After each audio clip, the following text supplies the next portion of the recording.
This is John with J2 Services, getting ready to do another clean install. This is the before. Got an older system here with a furnace, about 12-14 years old.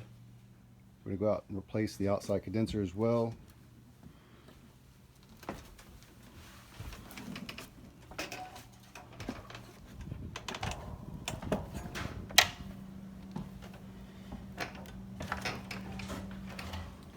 Put some protectant over the car just so I don't have any kind of scratches or issues.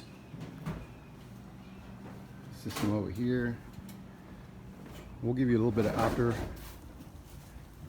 show of the system. We got carrying it over there.